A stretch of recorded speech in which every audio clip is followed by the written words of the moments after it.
ልጅቷ ሊደፍራት ሲል አሰሪዋ ራሷን ስትከላከል መሀል ላይ ህፃናቶች እዚህም እዛ የሚሉ አሉ አይደል? ልጅ የቤቱ ልጅ ትንሽዬ ልጅ ነበረች። ልጅቷ ረስቼዋለሁ፣ የደም ግፊት ወይም ደግሞ የስኳር ህመም ነበረባት ህፃኗ ልጅ ሟቿ። ሌላ ኑርሰቦ ዘላ ስታመልጥ መሀል መንገድ ላይ ስለነበረ ልጅቷ ደንግጣ ስትሮጥ፣ ሌላ ስትሮጥ ያችም ደንግጣ ስትሮጥ ተገፋችና ወደቀች።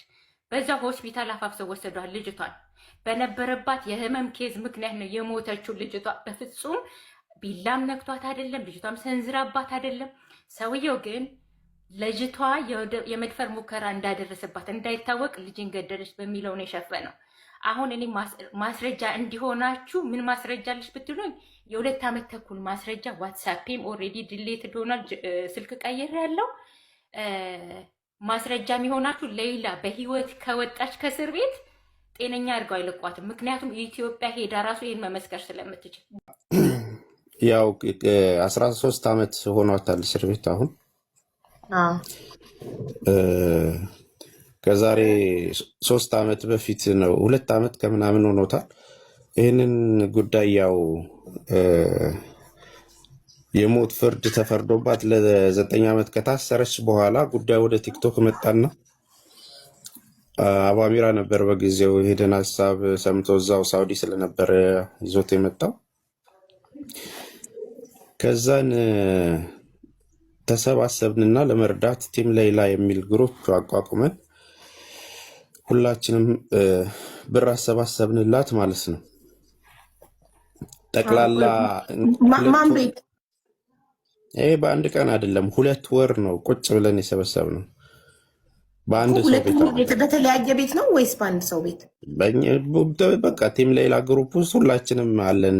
ይመጡልሻለን፣ እንመጣልሻለን ከፈለግሽና እኔ ቤትም በተለይ ኦልሞስት ወደ 70% አሲያ ቤት ነው ያው የተሰበሰበው። ይሄ ብር ሲሰበሰብ የሚፈለገው 2 ሚሊዮን ሪያል ነበር አይ ቲንክ በሳውዲ 2 ወር ተቀምጠን ወደ 38 ሚሊዮን የኢትዮጵያ ብር ተሰበሰበ ማለት ነው። ከዛም ብሩ ሞላልን። ብሩ ሲሞላ ያው ብሩ የተሰበሰበው